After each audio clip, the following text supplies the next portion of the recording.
Hello, my name is Chris. I am a GM / handler / player here on the Chaos Engine podcast, and if this is your first time listening, welcome. I hope you guys enjoy this interview with Ross Bryant that we're about to get into. But before we get into that, like we have for the past year or so, we need to thank our fine Patreon folks who are supporting us over there. We have Taylor, Drowrin, Miles, Randy, Yam, Colby, Thomas, Randy G, Laszlo, Hovo, H-O-V-O, Jeremy, Ben, Garth, Tyler, Nelson, Clorpdonk, Cody, and Hygienic. Thank you again for your continued support over there. And if you're interested in joining after listening to this episode, or if you haven't done it yet, you think it's free, or $3. Either or. Don't really care. We don't really give you anything there. You're just doing it to support us. So if that's something you want to do, fucking cool. If not, I get it. If this is your first time listening to the Chaos Engine podcast, we are an actual play podcast that focuses on a friends at the table style vibe. A lot of us are just, we're all real life friends. We record around an actual table in my basement. And the goal is to have fun, play a game, and make you feel like you're sitting around the table with friends. So if you're looking for something that's a little bit more serious, I'd highly recommend checking out Stories and Lies. They are a conspiracy era Delta Green podcast that is fantastic. They're awesome people. We actually do a mini-series with them of Mothership called Orbital Decay. You'll find on the feed as well. Also check out Suffer Not. They are a fantastic Call of Cthulhu podcast. It's kind of the end of the Western era, beginning, the time frame is awesome. Just trust me, it's really, really good. So if you're looking for something more Delta Green, I'd highly recommend 9mm Retirement Radio. They are a really fun group. They're just getting started. And yeah, that's all I really got. So hope you guys enjoy this episode with Ross Bryant. He was an awesome cat to talk to. And yeah, that's all I got. Thanks for checking us out. Bye. Welcome back, everybody, to the Chaos Engine podcast. I'm joined here today by a very talented individual. You might know him from Dropout Television, from Wildin' Out, and probably, most likely, the Glass Cannon podcast. I'm here with Ross Bryant. Thank you for taking the time to talk with me, sir. Yes, of course. Thanks for having me, Chris. Yeah, absolutely. I've been a huge fan of yours ever since I heard you with the Tin Whistles. Yes. And kind of from the Stream of Blood, I was like, this guy is super talented. And it's amazing to see just how well you jump into characters and flow and your improv skills and everything. And I actually got to see you when you did the Shakespeare improv up here in Seattle last time. So. Oh, that's awesome. Thanks so much for coming. And thank you for all the kind words as well. Yeah, and especially thanks for coming to a show. Oh, it was awesome. I hope you guys come back. So. Oh, yeah, I think we definitely will. We've got a lot of dates on the East Coast and in the South this year, but I'm hoping we get back up to the Pacific Northwest sooner than later. Nice. Yeah, it was a treat. So, if people don't know who you are, do you want to tell the audience about yourself? Give a little bit of a rundown if they don't know who you are? Sure. Yeah, I'm Ross Bryant. I'm a performer, writer, based in Los Angeles. I come from the world of sketch comedy and improv. I got my start in Chicago, moved out here to LA, and I've done all kinds of weird and wonderful things throughout the years in entertainment. You've mentioned a few of them, but yeah, I feel like these days people probably know me from Dropout or the Glass Cannon, like the Glass Cannon Network. Several years ago, friends of mine and I started a little small role-playing game actual play network that sort of got absorbed into the much more well-known concern, the Glass Cannon Network. Yes, we were grasped by its enormous pseudopod and absorbed into its amoeba-like structure, and so that's how your listeners may know me. I would assume so. Yeah. What got you into improv? It's like what was the catalyst for that? I fell in love with it like most people. I feel like of my sort of generation of it in college. I feel most people of my age became aware of it via Whose Line Is It Anyway? Or maybe if you had a comedy sports or theater sports or something like that in your town. I did not, but I met people in college who had, and there was a really thriving local scene in Central North Carolina at the time that seeded a bunch of like really great college groups around the South at that time. And So I fell in love with it then. And as I was really having my love affair with college improv, I went up to Chicago for the first time for like a festival. And just being in that city was so energizing, and seeing how vibrant and cool that scene was totally made me want to go and do it. And that is what I did after college. I went up to Chicago and just kind of jumped in with both feet to that very energized scene. I feel like I hit it at a time when it was really like the sort of improv bubble, so to speak, was just starting to be inflated. And nice. It was a great time to be in Chicago, and I've met so many wonderful and talented people who remain my friends and collaborators to this day. That's awesome. Was it tough? Getting like you were in Second City, correct? That's where you was, were going to start. Yeah, was that like sorta. That's a pretty big name, right? Like that's one of the bigger improv companies, if I remember correctly. I mean, if you or your listeners are kind of familiar with the history of improvisation and sketch comedy as it exists kind of institutionally in America, Second City is kind of one of those places where it began in the 50s. And in the 50s, there were a few of these kind of like bohemian artsy theater companies like the Players Workshop or the Compass Players. And these sort of like coalesced, reformed, and became this little theater company called the Second City in the 50s. And which is one of these sort of like foundational institutions of 20th century comedy in America. Like the alumni list is like too long to even get into. And there's been a show running there basically since the 50s. Oh, wow. Yeah. That's impressive. And so it's a big institution in Chicago. And the other theaters in Chicago, especially in the 90s, kind of existed in its wake. Like they were sort of reactions to it. Or like the IO Theater, which was the place I went up to and trained at mostly, was sort of founded by this guy, Del Close, who was affiliated with Second City and then sort of broke off. And IO became this scrappy place where like improv was seen as like the end result in itself and dedicated to the art of it, not just as a writing tool, which it was often used and seen as at Second City institutionally. And various other theaters in Chicago had the same sort of relationship. By the time I arrived in Chicago, all those beefs had been squashed. Everybody played everywhere. And it was just like this scene with so many people and like 3-4 tentpole theaters. But Second City was definitely still had a lot of shine on the scene because it was the place where you could actually like make a living doing it. Yeah, I bet. Yeah. So it took a while. Like I was in Chicago for several years, just, getting up, training, doing shows before I got the guts to audition and then audition again and kind of get into the whole like kind of Second City program. But I did a bunch of shows there and did wind up joining the main stage company. And so I did one show on the main stage after spending a couple of years on the touring company before I moved to LA. That's awesome. Yeah, I think we went to Vegas one year. I think they have a Second City group out there. They did for a time. And it was impressive. Like as someone like not into role playing at the time or anything, just to see people on the fly be able to come up with something and commit to it, and really write and like find the essence of the funny in it was just impressive. Like it floors me watching that kind of stuff, and then especially watching other like comedians and movies and where they'll just do multiple takes and just pick the funniest one. It's like I'm in awe of the skill of doing it. So that's cool. Yeah, that's interesting that you saw it in Vegas. Yeah, there was a time when Second City, like there was a while there where there was like a Second City Cleveland and a Second City Detroit and a Second City Vegas. Wow. And it's I did mention that improv was a bubble. It has contracted quite a bit. I think right now the only Second Cities are in Toronto and Chicago. Chicago is going strong, but I know people. I think this is like 2003 or 4. Yeah, to date myself, I just gotten out of high school, so yeah, that was around the time I was moving to Chicago, and I definitely knew people who had done those reviews in Vegas. But yeah. It's always interesting to me because I'm a relative latecomer to the world of role-playing games. I only really started playing them within the past like 8 years. Okay.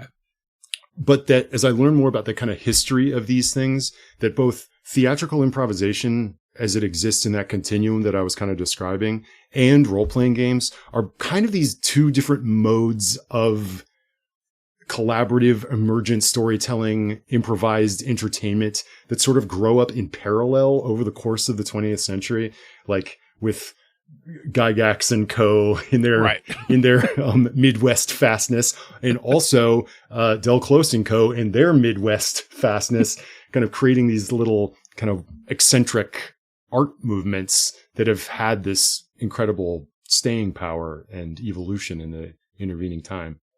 No, absolutely. It's been a wild concept. Like I've got the same thing. I think I got into role-playing games like 2008, 2010. Like I didn't do it in high school. I really got into it in college when, that was my main area. And then once I moved back from college, it was like, well, I want to play this with a lot of my friends. I guess I should learn to run these games because I can't expect anybody else to run the games for me. So I just started running games for everybody, and that kind of made me fall in love with it. But I think the big part I love is the ability to have to think on my feet and react to whatever's thrown at you. And I think there's a lot of that with improv as well, where it's very much like, okay, well, this is the world we've created. This is where we exist now. Like, how do we move this forward? And it's just always been fascinating to see just such people with the skills be able to just effortlessly pull it off. So, it to me, that's what makes them fun. I think that even though these two formats have their sort of antecedents solidly in those 20th century traditions, all this stuff goes back to like our distant, deep ancestors sitting around a fire and like telling stories with one another with an attitude of curiosity and like one-upping each other and building on each other's ideas.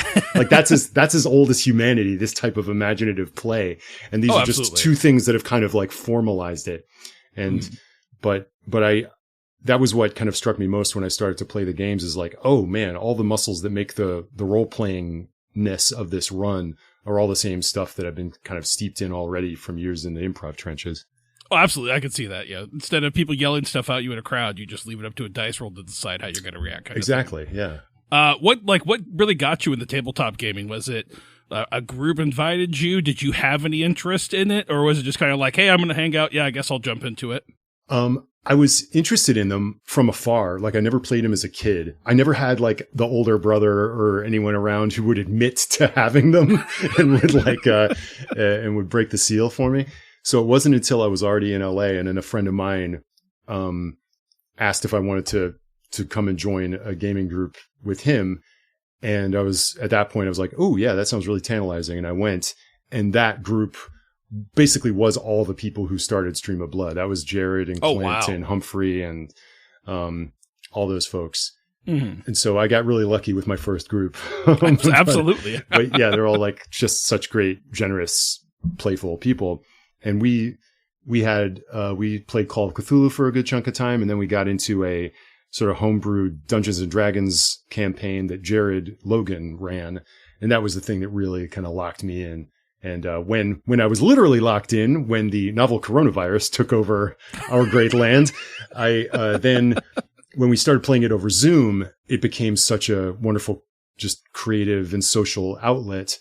And based upon that, Jared and Clint started the streaming channel. And then we started playing them more and more.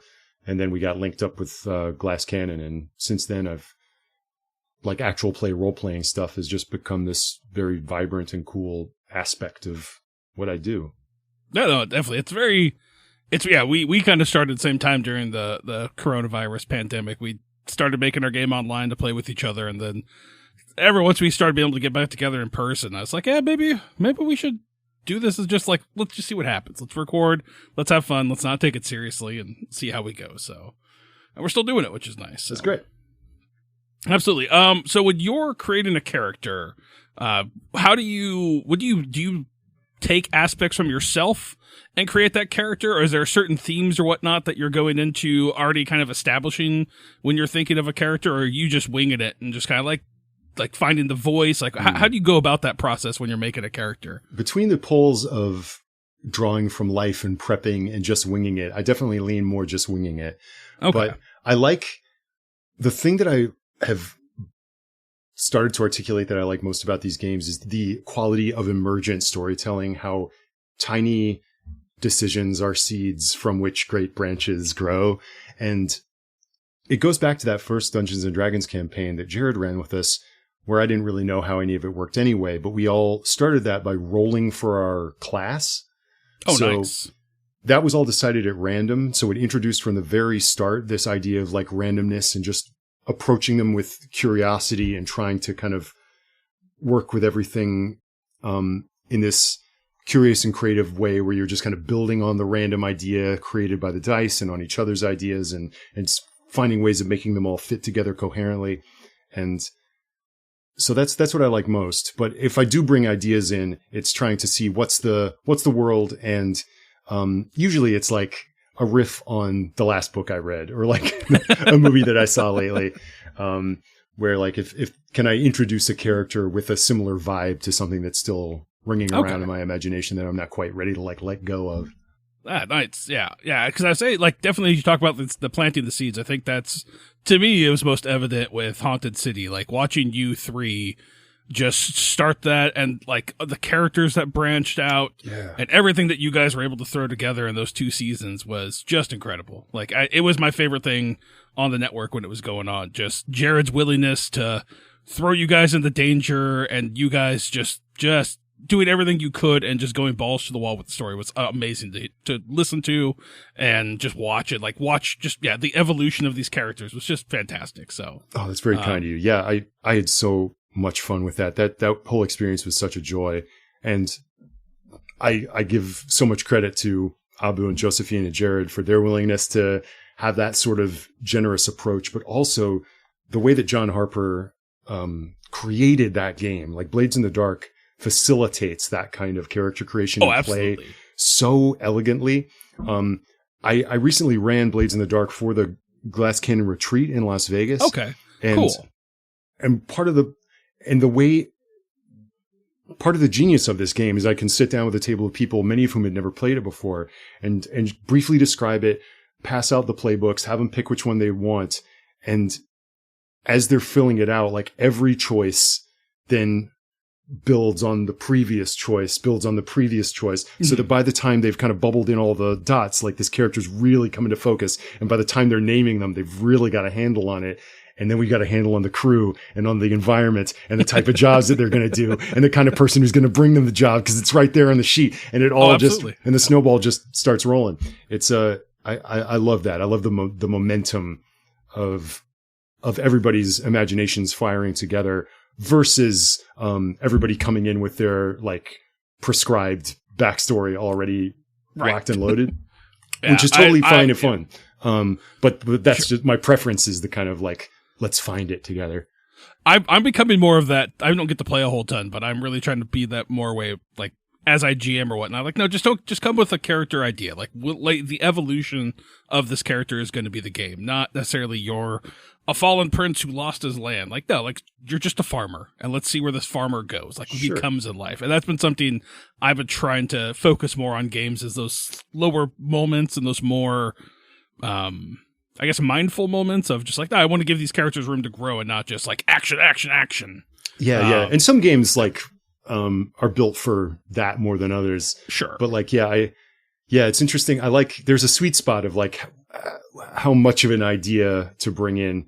I like just a couple of sentences, knowing that they might change. That's a very like improv mindset of like, you walk into the scene and you're like, I am a baseball player. And then the guy walks into the scene with you and you haven't said who you are yet, but you're like on your way to the dugout. And then the guy walking out with you is like, so you're the co-pilot for today? Why don't you have a seat? Let's get this plane to Houston. And you're like, I guess I work for Delta. I could totally see that.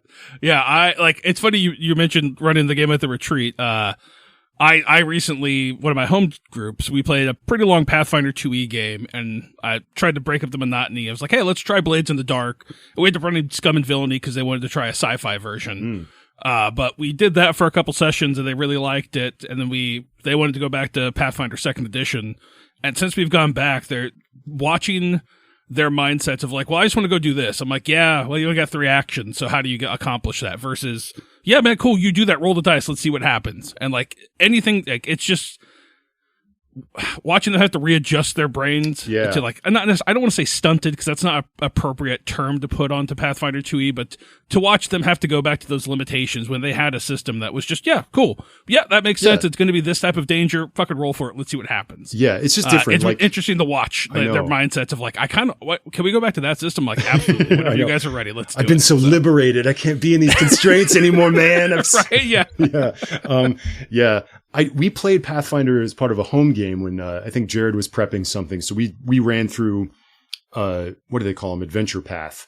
Yes. And it was fun. Like you just kind of meet the game where it's at, and it is more about like strategy, combat. How do I make these 3 decisions matter and set everybody up for success and do what I do in the best possible way. Versus Blades in the Dark, which is kind of making you like, hey guys, use the dice to improvise an episode of television. Yeah, 100%. And there's so many cool systems that have spun out of Blades of the Dark. Like, my original idea for the podcast was a system that spun out of that called Brinkwood, which is essentially your people, like the world is ruled by vampires, and the vampires are a metaphor for capitalism and the greed and excess of the world. And so like you get to pick whatever vampire lord you're trying to take down, and you're part of a resistance group that lives in the wild, and you wear fae masks to give you powers to kill the vampires. And so you get to pick what mask you wear each time you go out. And it's a really cool, awesome like concept. Like you're not stuck to a playbook. You pick the mask. You can be that playbook each time you go. Interesting. I love vampires. That's always been kind of my like Hollywood monster I've been obsessed with. Oh yeah. And so I was like, yeah, man, this sounds really dope. And then I ran Delta Green for the group, and they're like, we only want to play Delta Green. I'm like, I don't blame you because I love Delta Green too, so it's cool. So I'm just going to put that idea on the back burner for eventually when I can convince you to play this vampire game. But they'll come around. Yeah, they will. I'll make them. I'll force them. Yeah, that's how it works, right? Mm-hmm. I want to get to have fun, not you. Yeah. So this is the first rule of improv: impose your idea at all costs. No, yeah, that sounds right. I can't deny. I don't know enough about it, so you're. That's right. Do you approach like character creation when you're doing a home game versus show differently? Like when you know that you're going to have to obviously do it for an audience, is there any factors that play into your mind, or do you kind of just approach it the same way no matter what you're doing? Yeah, not really. I don't think there's a big difference. Like I just want the character to be effective, but be interesting and flawed in some way. Right. Something that they can latch onto. Yeah, that's. I feel like maybe that's the most elegant way to put it. Yeah, effective but flawed. That makes sense. Someone who can actually influence the game world, but is going to have some like conflict engine inside. There you go. Now you've run a couple games, home games, right? I think they've talked about it on the network a couple times. Yeah. You're running like a 5e game or something like that. I run a home game of 5e with a bunch of friends, and I also, another podcast network that I've been really enjoying working with is called Ain't Slayed Nobody. I've heard of them, yeah. Yeah, really, really lovely folks. And I've run a bunch of Call of Cthulhu with them. Oh, cool. Yeah. Do you prefer playing or GMing in your career? Lately, I've started to enjoy GMing more. Okay. Yeah, I've really enjoyed it. I had such a blast. Once you get a handle on it, it's the funnest thing. It's tough for me to play a game now because I just constantly put myself in the shoes like, all right, what's the GM trying to do in this situation? How can I make it cooler for them? Instead of like thinking about what my character is going to do. I have a hard time with that, but yeah. I know. That said, I like both, but I do. I have had such a blast running games lately. I really enjoy running Call of Cthulhu. It's we recently did a 4-part miniseries of Haunted Trail, or we call it Haunted Trails, but it's Down Darker Trail, so it's the Call of Cthulhu Western. Yeah, and it was amazing. I was loving it. I want to run more Call of Cthulhu. I think I have a home group that I'm trying to convince to do Call of Cthulhu, and then another group that I run on the side. They want to do it too, so hopefully great. I will be steeped in it soon. Yeah, that's one of my favorite things about Call of Cthulhu is how versatile it is. As far as the kind of world you can set it in, that it's always the real world, but because, in order to maintain its Lovecraftian bona fides, it must be normal, but then the normalcy twists and bends. But But I love that it's a historical fiction game, that because it's Lovecraftian, its baseline set in the 20s, but then you've got the Cthulhu Dark Age, Regency Cthulhu, et cetera, et cetera. But yeah. I love that you can just drop it any when you like. And if you've got players who are down to clown, you can kind of approach almost any genre or era and Cthulhu-fy it. Yeah, absolutely. It's interesting learning to get like more in tune with GMing that versus like I've done a lot of Delta Green, and so obviously Delta Green was a spin-off of Call of Cthulhu. But I feel like when I Google stuff for Call of Cthulhu, I'm not going to end up on an FBI watch list like I do with Delta Green. It's like that's kind of a positive. Yeah, I never played Delta Green before, but I did a little home game with Jared, and it featured a lot of like ripped from the headlines darkness that was like, man, there isn't even anything supernatural happening yet, and I'm already creeped out by these people. I did a home campaign, my first time ever creating my own custom, whatever you want to call it, for it, and I based it off the JFK assassinations, and the amount of research I put into that was just staggering. I was like, I don't feel comfortable looking this stuff up anymore. Like, I don't want to be part of this. Wow, you're just there turning into Oliver Stone. Yeah. I know, just back to the left, up and to the left. Mm-hmm. Yeah, I like that, though. I love when game prep just gives you an excuse to burrow into some weird cultural rabbit hole. Yeah, absolutely. It's something I haven't, like with Call of Cthulhu, the more we're doing it. Like, I want to set one like in like a 1940s, like adventure party. Like, that kind of thing. So I'm going back and trying to look through all the headlines and different stories I can pull from there. And that rules. That's been fun. I should say, maybe I can use this as an opportunity for a plug, but do it. Plug away. I'm launching a new podcast of my own very soon. The title will be Push the Roll, and it's produced by the Ain't Slayed Nobody folks. But this is kind of the premise of marrying this love of emergent storytelling with the versatility of Cthulhu as a system. The premise is that the people who join on Patreon submit titles, and then we do a Cthulhu one-shot with absolutely no preparation. We get the title. Oh, wow. The title suggests, we kind of think about the title and what that suggests genre-wise or era-wise, and then we brainstorm out the scenario, the characters, and the whole thing right off the top of our heads right then. And the results have been so fun. I can only imagine. We've done such a wild array of different styles and eras, and it's really, I'm really excited to see how it plays. That is pretty awesome, Sounder. That is a great idea.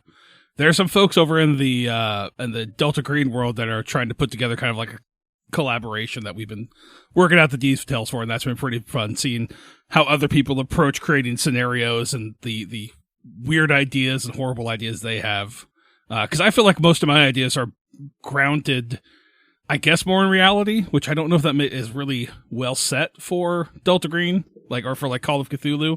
Like I've read like most of his novels and whatnot, but I don't know. I just don't really ever get into I need to be better at running the cosmic horror element of it. So that's something I definitely need to focus on more. I know as I prep more, but. Yeah. It's interesting, like just the different flavors of horror too. And you could bring, the different flavors into your games, or what you want to magnify in different scenarios, whether it's monster, pathogen, cosmic entity, et cetera, et cetera. As I've been trying to bone up on the what would you call them? The weird tales that kind of form the bedrock of that of that game. I've read the Lovecraft stuff. I got really into Clark Ashton Smith, who I feel like is a slightly deeper cut, but was writing around the same time and just very wild and psychedelic, horror and adventure stories. Highly recommended. Yeah, and it had been a long time that I'd heard the name, but I've never actually cracked until a couple of weeks ago. I finally started reading Algernon Blackwood, who was a writer about his stories came out more so in the early 20th century, so like the 1910s and teens. Okay. And Lovecraft was a huge fan of his. Oh. His most famous weird tale is called The Willows, which I just read, and you can definitely see young HP reading it and taking notes while he's not fretting about the presence of some Polish person in his neighborhood. Right. That's always the tough part with him. Yeah.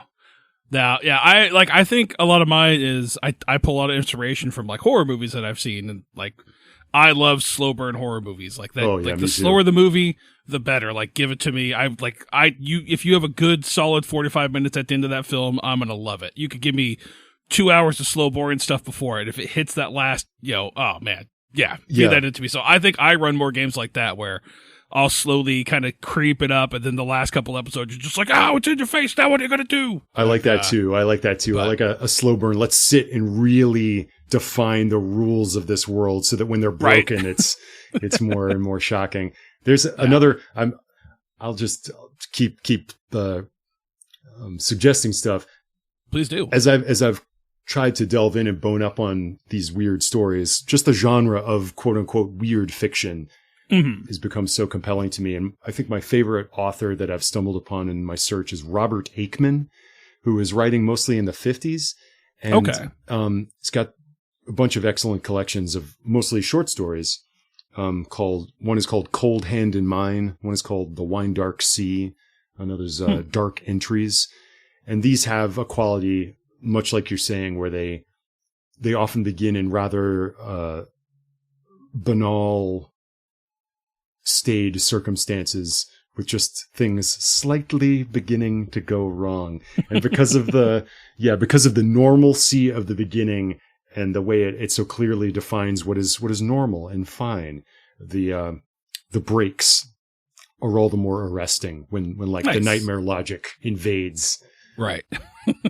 That's awesome. I'll check that out. Yeah. I've been trying to read a lot more this year. Like, that's been a goal of not listening to as many podcasts and reading. So I read Dune Messiah, and the Children of Dune. Yeah. I read the Lies of Locke Lamora. I read the new book series from the guys who did The Expanse. So trying to get a good variety, but the Dune books were amazing. Those three were absolutely incredible. Before the movie came out, I was really trying to rip through as much of the series as I could.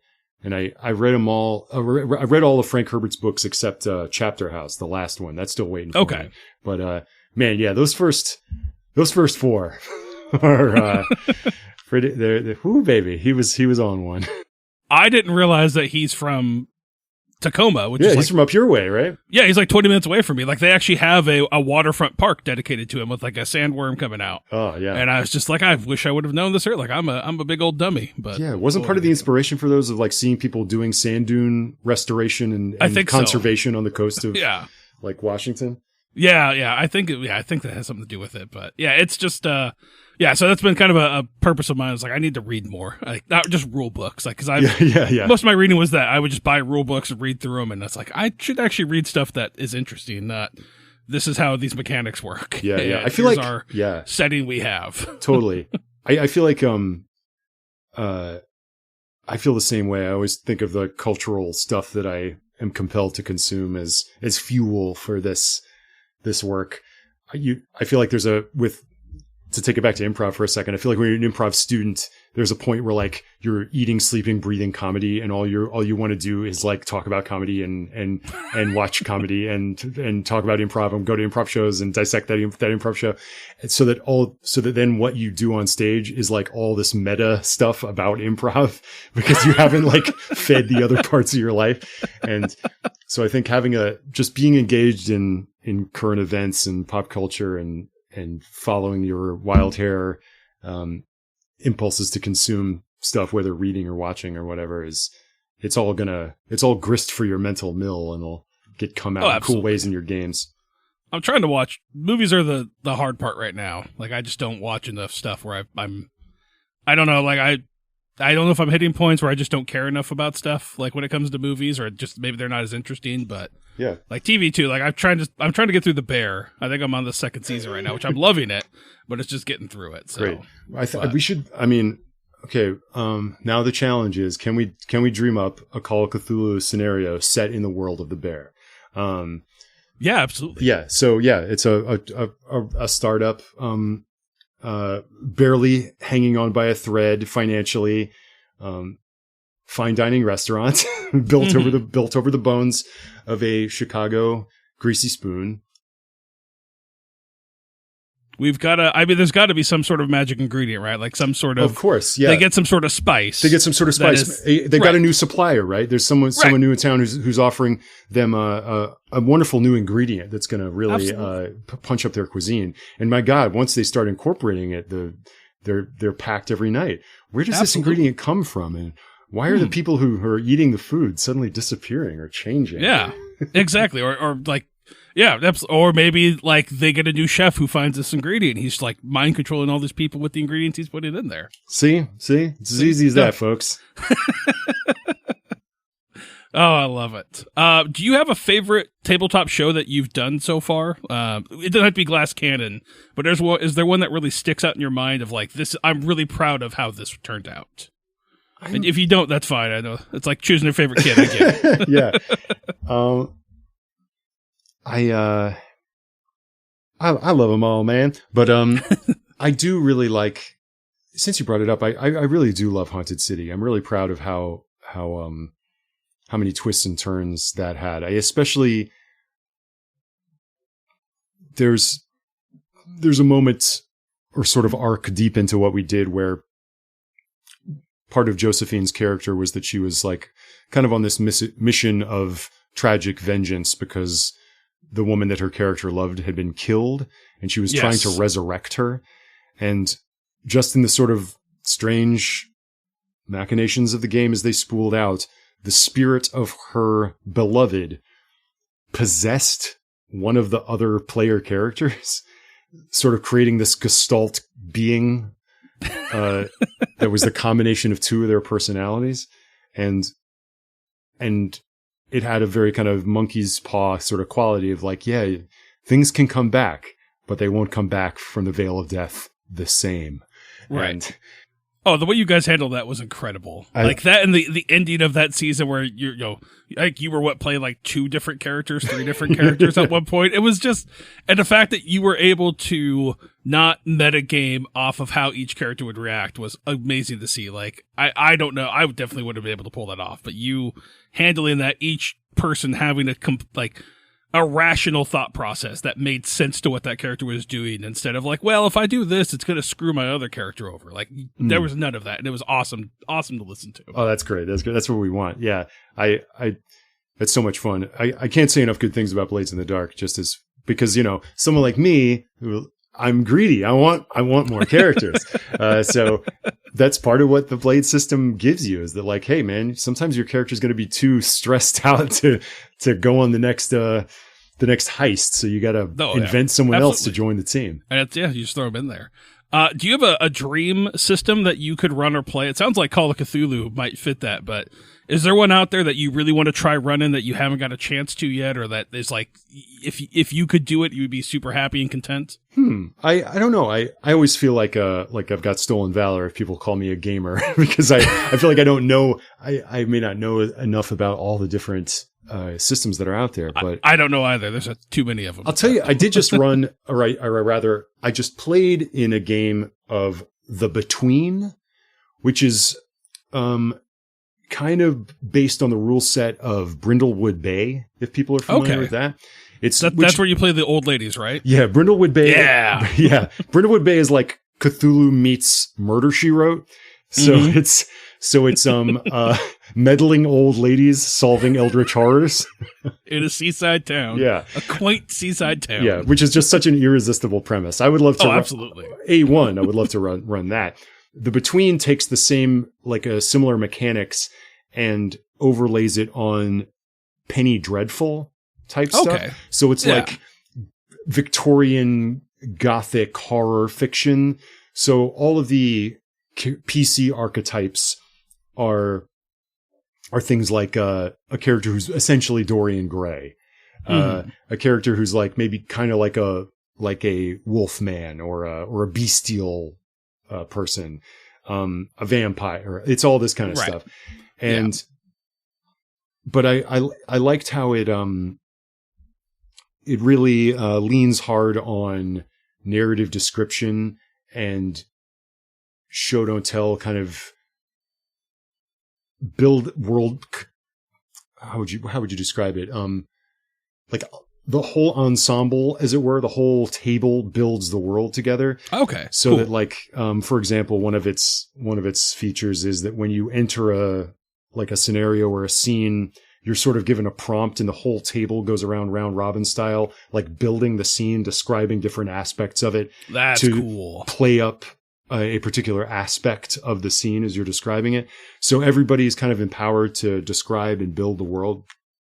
And if people are unfamiliar with Brindlewood Bay, one of the cool things about its mechanics that it took me a little bit to wrap my head around is that, unlike some puzzles and mysteries in a Cthulhu scenario, for example, where there's a definitive solution, the way Brindlewood Bay works is like you collect clues, but then there's a mechanic where you roll on the amount of clues that you've got, or rather, I should say, if I could back up for a second, you can edit all this out. You get a bunch of clues, and once you've hit the threshold of the number of clues that you've got, then the party brainstorms out a way that those clues have a solution. So you sort of invent the solution inspired by the clues, roll the number of clues you're employing, and if you succeed, your theory is correct. That's awesome. So that's really cool. Which kind of, in an interesting way, corrects for something that I feel in games sometimes, where if you just can't solve the puzzle or figure out what the hell the solution is, you kind of feel like you're banging your head against the wall. Right. And I myself am sort of self-conscious that I don't have the best like strategy brain in the world, and I'm always like, oh my god, this game's making me feel dumb. But but a game like that, it's like it relies more on your ability to synthesize a bunch of information and make an interesting theory, which may or may not be correct. Yeah, that's cool, though. It's kind of an interesting way of tackling a mystery. Yeah, the I think it's put out by Gauntlet. The Gauntlet, that group has some really interesting game designs that they've come out with. They have like Trophy Dark, and then they have Brindlewood Bay and some other systems. I know they're really big into like the Power by the Apocalypse, kind of spawning out of that type of system. But yeah, I'd love to take a crack at running something like that. Yeah, no, absolutely. I would try and think if there's anything that I can recommend that would be similar to that, but I can't think of anything off the top of my head. I know there's like a lot of systems that are coming out where combat is just simplified to just do damage. So like if you're going to in the combat, you're going to take damage, so be smart about it and maybe don't. So I think that's a cool concept that like OSR are kind of taking on, that kind of simpler, like, now this game's really deadly. Like, you're not going to survive a fight. Like, so you got to be smart. Like, Mouse Ritter is very much like that. So cool. No. Yeah. I was very stoked. I think it was on one of the episodes of Haunted City. You brought up Dungeon Synth. I believe it was in one of the episodes, and I was extremely happy, baby, as someone who loves Dungeon Synth and wrote a Dungeon Synth album during COVID, to hear somebody talk about it. I was like, hell yeah, somebody else knows about this super obscure black metal. What's your Dungeon Synth moniker? It's Bandit Camp. Nice. So, I wrote one concept album, and I'm working on another one, but I haven't. I've got like 2 songs done, but I haven't had much whole. I don't know. I haven't had like the inspiration again to do it, but I love that. No, it's such a cool genre, and it was just cool to see it mentioned. I was like, oh shit, like somebody else knows about Dungeon Synth. I just thought it was my weird friends and I that buy these tapes. Yeah. So. No, I too love. I mean, I'm a big music freak, and I love a esoteric subgenre. And yes, when I discovered Dungeon Synth, I was like, ooh, baby. Yeah, Dungeons Deep Records. Gotta love that Hole Dweller. Gotta love that Questmaster. Oh, yeah, the new Questmaster I bought. I just got my vinyl like a couple weeks ago. Nice. And it is fantastic. I'm bummed because he played in Washington, and I missed him I couldn't make it to the show, and I was so pissed I didn't get to see him. But yeah, are you going to, like, I remember distinctly in college going through the used CD section of the music store and finding a Mortis album. For people who don't know Mortis is Mortiis. He was the synth. He was in the band Emperor, but then split off to do this ambient synth project. It's sort of proto dungeon synth. But when he performs and when he takes pictures as his Mortis persona, he basically dresses like the goblin from the movie Legend. So he's got like a facial prosthetic and like a big goblin nose. It is the dorkiest thing you've ever seen. Oh, absolutely. No, I had bought tickets for Dungeon Synth West up here, and I went the first day, and it was just wild. Like, it was so cool to be there. But yeah, there's just a lot of, like, it's such a really weird subgenre, and then there are subgenres of that subgenre that you're just like, okay, like, I guess, there needs to be different versions of Dungeon Synth. Yeah, we need dinosaur themed. Yeah, Diplodocus. We know, baby. Exactly. There's like cozy synth, like Grandma's Cottage. Yeah, Grandma's Cottage. I just found one the other day. It was like sad boy goth Dungeon Synth. It was like a crying knight, and it was really good. Like, my buddy loves Typo Negative, so I'm like, this is what you need in your life. It's sad night Dungeon Synth. Look, listeners, this stuff is an acquired taste, so it is. We talk a lot about.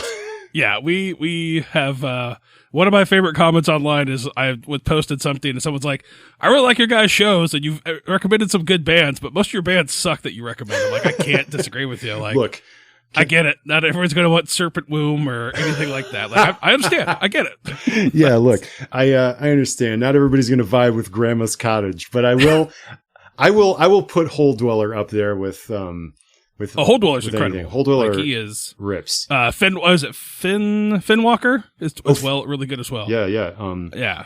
There's is Finwalker the one that or Mistwalker? There's one that's all inspired by Ursula K. Le Guin's Earthsea series. I don't know that. Maybe it might be him.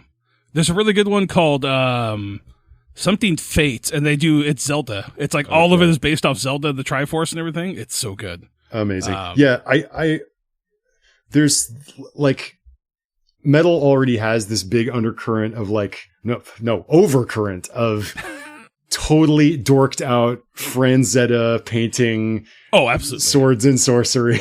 So Dungeon Synth is just like, what if we just turn that up to the absolute maximum along with the sort of synthesizer aesthetics of like 1990s PC gaming. Right? Yeah, absolutely. I love it though. I remember when my buddy first started telling me about it, trying to get me, I think it was during COVID, like right before COVID, he started like, have you heard Dungeon Synth? I was like, no, but like I play a ton of D&D, let's do it. And yeah, it was a very deep hole that I went down. So the Earthsea Dungeon Synth project is called Fog Weaver. Okay, Fog Weaver. That's another thing. Like, I'm just a good name. So much of these projects live and die by virtue of their rad name. And Fog Weaver rips. Hole Dweller, come on. Yeah. If you haven't heard it, check out. I think it's Landstrad. It's Dune themed. Synth? Yeah, it's like he's got 2 or 3 albums, and they are incredible. They're so good. Sick. They're good. Bespin Moon is a Star Wars themed one that's really good. It's just, but that kind of brings me to like, what are you listening to currently when it comes to music? Yeah, it's not all Fog Weaver. I tell you, well, Chris, there's a rap duo by the name of The Clips, and that new album fucking slaps. By per the recording of this podcast, it has just come out within the past couple days, and I have already like played it 1,000 times. I'm such a fan of The Clips. I didn't realize how much until this came out, and I was just like getting goosebumps with every other bar. Like, it's so good. For people who don't know, The Clips is a rap duo. They are 2 brothers from Virginia Beach, or the Hampton Roads area of Virginia. The same locality that has spawned the Neptunes and Timbaland and Missy Elliott. So this is fertile ground for very forward thinking hip hop. And their first album shelved. They wouldn't put it out. Their second album, the first to come out, Lord Willin', is like a certified classic. People will know the songs Grindin'. But Pusha T and Malice are 2 of the finest. What they have is just, they're the total package in so many ways. The persona is perfect. They are They're amazing with just like double entendre bars when all they talk about is materialism and selling coke. They're masters at saying the same thing in a million different ways. Oh, absolutely. So just wild double entendres, but also because they work with Pharrell, and Pharrell produced this whole album, the new one, Let God Sort 'Em Out. The beats are just immaculate. And they've always kind of had a point of being able to ride any kind of weird beat that is thrown at them with these really interesting cadences. And there are a couple of just like cadences on this album that I was just like pumping my fist in triumph when I heard them. Like the song on Let God Sort 'Em Out called FICO is just a masterpiece. It's all coke bars. It's all like criminal, psychotic swagger, and the whole thing has the rhyme scheme A-B. They do a ton of like internal rhymes, but it's like a bar ending with one rhyme, a bar ending with another, a bar ending with the same rhyme as the first one, a bar ending with the second line, and they do this back and forth kind of rhyme scheme throughout the whole song. I was leaping out of my chair. I was like, my man, they're back. There's a line on the first song, like Whips and Chains, where it's just like, it's like the police ain't going to find the gun, but the sewers always do, or something like that. And I was like, that is the hardest. Find the gun, but the sewers do. So fucking good. Yeah. Okay. Yeah. Oh God. I've only listened to it like twice so far. I actually got a vinyl today. I was listening through, and then I got a tape the tape I was telling you about. I've been trying to listen through that as my shitty tape player doesn't work half the time. But yeah, I'm like, there's so many. That's great. So yeah, the Clips is what I'm listening to wall to wall right now. Nice. I can't stop. I don't blame you. It's been really good so far listening to it. Hell Hath No Fury. Their album from like the early 2000s, one of the best rap albums ever made. Their mixtape series, We Got It For Cheap, featuring the Re-Up Gang, their longtime collaborators Sam Man and Av Lava, absolutely untouchable. Like they don't make them like the Clips, folks. Well, that was like bringing up Pharrell. I went and saw Wu-Tang Clan and Run the Jewels recently, and that was the one song I wanted them to Run the Jewels to do was Just, which it has Pharrell on it, and they didn't play it. And I was like, man, that would have been like made the set that much better. But what are you gonna do? Like the first. I'm sorry, I just have to like. No, get out of your system. Let's get it. Here's like just when So Be It, their second single off this album came out, like. There's a million great bars in here, but just the double entendre thicket of fuck around and get your body traced trying to test me because people that I'm with like to draw when it's sketchy. Like puns, folks. These are puns. You're going to get your body traced if you sketch me because people that I'm with, they like to draw if it gets sketchy. Gun bars. Guns a coat. That's what it's about. Yep. Now, I would do that back in the day. I would go through and find like Outkast. I never really listened to Outkast for a long time, and so I went back and started and listened to all of their albums. And I was like, "AT Aliens" is the best album I think they've put out. A masterpiece. It's one of my favorite rap albums, if not favorite hip hop album to ever come out. Like it blew me away how good it was. It's like I am dumb as shit for not having heard this till like I was in my late 30s. So. It's a total masterpiece. And another thing I love about this Clips album is that it's an interesting riposte to Andre saying that like he has nothing more to really rap about at his age. Mm-hmm. He's in his like, his mid to late 40s. He's like, there's nothing for me to rap about anymore. Yeah. And it's like, yeah, some rappers just don't have that kind of longevity. Fair enough. That may be his perspective. But like, Pusha T's in his mid to late 40s. Malice is in his 50s. And as vibrant and vital as they've ever sounded, it's bringing it. Yeah. Definitely brought their A game with it. Mm-hmm. So, is there any other interesting media that you've been consuming recently that's not music related? Like books or shows or anything that you've been watching? What did I just say? Oh, movie wise, I was making up for lost time by watching some William Friedkin movies I've never seen before. And so I recently watched Sorcerer and the French Connection. Okay. Both of which are grimy, disgusting masterpieces. They're gross-looking movies about bad people, and they're great. I feel like I've seen Sorcerer. I don't think I've ever seen The French Connection, but yeah, I knew that French Connection was this movie where it was like a crime movie with like a cool car chase, apparently. Right, yeah. But man, it's shot like a documentary. It's one of these movies that's set in like 1970s New York, and they're just walking around without permits, shooting everywhere, and like you just get this amazing like documentary snapshot of New York at that point in time. That's awesome. Yeah, Sorcerer is incredible. It also has for the synth heads among us, Sorcerer has a soundtrack by Tangerine Dream, which chef's kiss. They're amazing. They are, hearing them on the new Blood Incantation album was like, oh shit, yes. Yeah, we're getting into it, yeah. I know my man knows, yeah. Yeah, speaking of Blood Incantation, another great metal band and Blood Incantation side project, Stormkeep. Big Stormkeep's fan. really good. If you haven't listened to Paul Rydell, the guy who does the lead singer of Blood Incantation, he does like meditative synth music. Oh yeah, it's like Project Hovercraft, and there's Hovercraft, and then he just releases it under his name, and he's got another one that's like a water based. Oh, it's wild. I love how much those guys love like new age music. Yeah, it's wild. Like that's like, a whole rabbit hole too. Their new album too, like Absolute Elsewhere, is probably my favorite album of last year. It was. Like, we did shrooms and listened to it, and it was the best experience I've ever had in my life. Yes. They're coming to town, and we're doing shrooms and watching them live, aren't we? We're like, yep, absolutely we are. That's right. Absolutely Elsewhere is awesome. And yeah, got to open up that Stargate. We gotta extend. So yeah, all that music. And I mentioned all those weird tales I've been getting into. I'm reading that Algernon Blackwood collection. Nice. And I don't know. I just go down a rabbit hole sometimes. I've been reading a lot of like medieval history. I just read this book called Lucifer, The Devil in the Middle Ages.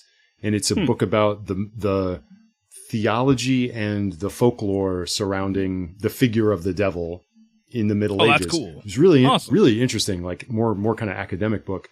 And Improvised Shakespeare is going to perform at this writers conference in a week. And one of the guys there who's presenting his book is the author of this book about Henry V. So I picked that up. And, nice. That's cool. Yeah, I'm just started this book about Henry V, but so far so good. Nice. That's awesome. The author of that one is Dan Jones, I want to say. Okay. Give him a shout out. Go Dan Jones. Yeah, it's just, it's cool to see somebody like reading that much variety of stuff. Like I'm terrible at reading right now, so I think I'm trying to power through a book called Armor, which is about it's weird. It's about basically like take Starship Troopers, but focus on a set of armor instead of the soldiers. It's from the armor's perspective. Not really. Like this guy crash lands on this planet of bugs, and it's him surviving, and then they find his armor and pull it out, and they're basically like mind melding into the armor to figure out what was this guy's deal and like why he's so the way he is, and it's really. Really interesting. I wasn't ready for that part, but yeah, it's basically them just like putting on this helmet and getting into his psyche and be like, how is this guy so badass? Like, how is he not cracked yet? Like, I thought I was a hard ass, but this guy's harder than me. I was like, what the fuck? I like the idea of like an alien culture, like looking at our detritus and trying to figure out what we are and what made us tick. Yeah. No, absolutely. The new, the book from, the guys from The Expanse, I think it's Mercy of Gods, kind of deals with that, like humanity and like what we hold our place in the larger galactic scale and whatnot. It's really interesting take on how they build it up. So neat. But yeah, well, I think I've taken enough of your time. Oh no, I appreciate you sitting down to talk. Hopefully your listeners are good with 20 minutes of Dungeon Synth talk. Absolutely, they better be. They've heard us talk about dumber shit. Okay, cool. That's not true. Dungeon Synth's awesome, and you should all listen to it. But do you want to plug anything that you got coming up soon or anything like that? I know you're a pretty busy man. Yeah. We haven't talked about it much, but your listeners, if you're into this sort of thing, the Glass Cannon Network just premiered the new season of our Call of Cthulhu campaign, which goes under the title Time for Chaos. Yes. And as of this recording, just one episode is out. But that's another thing I'm really proud of, and I love the little story we're telling, and the characters are very compelling, and it's going in a wild direction. I'm excited to sit down and listen to it. I haven't got a chance to yet. I got it queued up in my podcast thing, but yeah. And I don't know if people are listening around the country. The Improvised Shakespeare Company, of which I am a part, is going on tour later this year. We're going to New York and Philadelphia, and up in New England in September, and then we're going down south in October to Atlanta and up to Tennessee. So if you live in those areas, go to improvisedshakespeare.com to see where we're coming, and maybe we'll see you in your town. It's well worth it. Like I said, when we saw you, it was I haven't laughed that hard.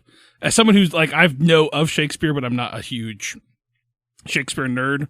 I don't think I've laughed that hard at a show since probably seeing Mitch Hedberg. That's super kind of you. That's awesome. That's great to hear. So, and let that be a good disclaimer, because like we like to say that like if you are a big Shakespeare nerd, you will like the show because we do an homage to Shakespeare. And if you don't like or don't know anything about Shakespeare, you will still enjoy yourself.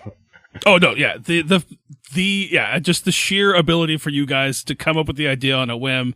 Everybody buys into it. Everybody goes with it. It was just, oh fuck yeah, it was wild. I was not what I was expecting. So thank you. That's very cool. Awesome. Well, yeah, I thank you for your time, and hopefully we'll talk again at one point. Yeah, so, man. Take care, sir. Yeah. If you see you in the great Pacific Northwest, hopefully someday.